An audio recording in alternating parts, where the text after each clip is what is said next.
శ్రీశక్తికి, అలాగే సభా అధ్యక్ష స్థానంలో ఉండి అందరినీ నడిపించినటువంటి జేబీ రామాంజనులు గారికి, అట్లాగే శ్రీరాములు గారికి, తిరుమలయ్య గారు, దాసగాని పుల్లాయప్ప గారు, నాకు తెలిసినటువంటి కొంతమంది మిత్రులు అందరూ కూడా ప్రతి ఒక్కరికి ఈ సభా వేదిక నుంచి అందరికీ కూడా నమస్కారాలు. ముఖ్యంగా జై భీమ్. అంబేద్కర్ చెప్పినటువంటి రాజ్యాంగంలో ఉన్నటువంటి విషయాలు నేను పురుషంగా చెప్పడానికి నాకు ఇక్కడ పర్మిషన్ లేదు. ఒక ఎందుకంటే కాలాతీతమైంది. చాలామంది చరిత్ర మొదలుకొని రాజ్యాధికారం వైపు ఎలా వెళితే మీరందరూ కూడా సక్సెస్ కాగలరు అనే విషయాన్ని క్షుణ్ణంగా చెప్పారు. 2016లో నేను కూడా ఎమ్మెల్సీగా పోటీ చేశాను.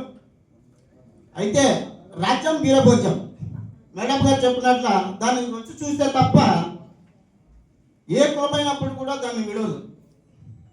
మ్యాక్వెల్ సిద్ధాంతాన్ని మొదలు పెట్టుకుంటే మ్యాక్వెల్ సిద్ధాంతం ఏం చెప్తుందంటే, తాను ఏదైతే అనుకుంటాడో నష్టమా లాభమా మంచి చెడ దాన్ని పక్క పెట్టేసి నీవు సాధించవలసినటువంటి గమ్యాన్ని చేసుకోమని చెప్పేసి మ్యాక్వెల్ సిద్ధాంతాన్ని రాజకీయ పరంగా చెప్తాడు ఆయన.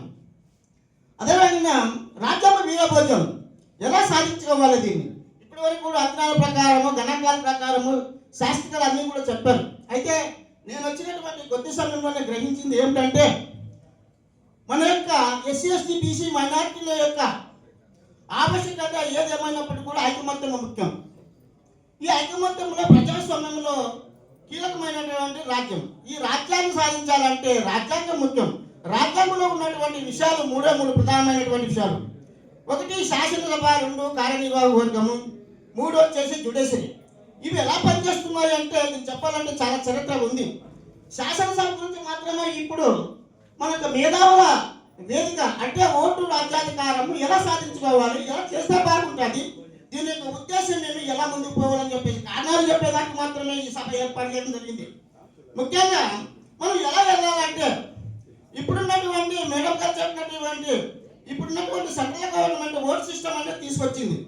ముఖ్యంగా ఈ ఓట్ సిస్టమ్ దగ్గర ఎంతో మంది ఓట్లు మన వాళ్ళు ఎస్సీ ఎస్టీ బీసీ మైనార్టీలు అడగకపోయేదానికి అవకాశం ఉంది. ప్రతి ఒక్కరు కూడా విలేజ్ గ్రామాలు చేయాలి. అక్కడ ఉన్నటువంటి సర్పంచ్తో కానీ లేదా మన నాయకులతో కానీ మన యొక్క ఓటు బ్యాంకు ఈ రోజు నమోదు అయిందా లేదా, మనం ఓటు వేసేదానికి అంతా కాదని చెప్పేసి ముఖ్యంగా తెలుసుకోలేదు. ఇది చాలా డేంజర్ అటువంటి. అసలు నీకు ఓటు లేకపోతే ఈ దేశంలో నీకు పౌరుడు కాదు, పౌరసత్వం ఉండదు. అసలు పౌరసత్వం కావాలంటే ఓటు హక్కు నిర్వహించుకోవాల్సిందే. అయితే ఓటు హక్కు నిర్వహించిన తర్వాత రాజ్యం వైపు పోవాలంటే నువ్వేం చేయాలి, ప్రతి ఒక్కరిని కలవాలి, ప్రతి ఒక్కరితో ఓటు ఆశించాలి. దీనికి కావాల్సినటువంటి అవసరాలు తీసుకుని ఈ అవసరం కూడా రాజ్యాధికార పీఠాన్ని గ్రహించాలంటే గ్రామాల్లోకి వెళ్ళండి. ఇక్కడ చెప్పుకొని ఏసీ రూమ్ లో కూర్చొని ఉపన్యాసం ఇస్తాం మాత్రం కాదు. సార్ మీరు నన్ను ఏమనుకోద్దండి, దయచేసి గ్రామాలకు వెళ్ళాలి. కనీసం గ్రామాలు లేకపోకుండా ప్రతి గ్రామంలో కూడా ఎస్సీ ఎస్టీ బీసీ మైనార్టీలు సర్పంచ్లు ఉంటారు. వాళ్ళతోనైనా మీరు మమ్మకమయ్యి ఇంకొక మీటింగ్ పెట్టేసి వాళ్ళందరినీ కూడా మన యొక్క రాజ్యాధికారం ఏదైతే సాధించాలనుకున్నామో ఎస్సీ ఎస్టీ బీసీ మైనార్టీల ఐక్యతకు సపోర్ట్ గా తీసుకోవాలని చెప్పేసి మీ అందరినీ కూడా రిక్వెస్ట్ చేసుకుంటూ తీసుకుంటున్నాను. Thank you sir.